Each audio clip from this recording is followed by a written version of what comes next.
আমাদের দেশের আইন হচ্ছে শুধু প্রবাসীদের জন্য, আর হচ্ছে বাংলাদেশে যারা গরিব আছে তাদের জন্য।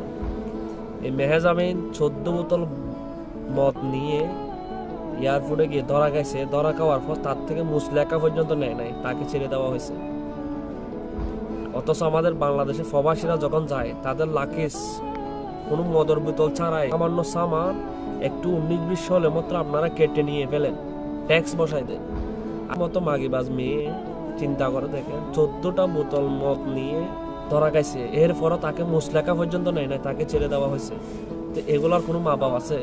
কিন্তু প্রবাসীরা সামান, একটা সামান যদি বেশি হয়ে যায়, একটু সামান যদি ওজনও যদি 50 কেজি থেকে যদি 51 কেজি হয়ে যায়, 60 কেজি থেকে যদি 62 কেজি হয়ে যায়, মানে 2-1 কেজি যদি বেশি হয়ে যায়, আপনারা লাকেজ পর্যন্ত কেটে ফেলেন, লাকেজ পর্যন্ত কেটে ফেলেন আপনারা।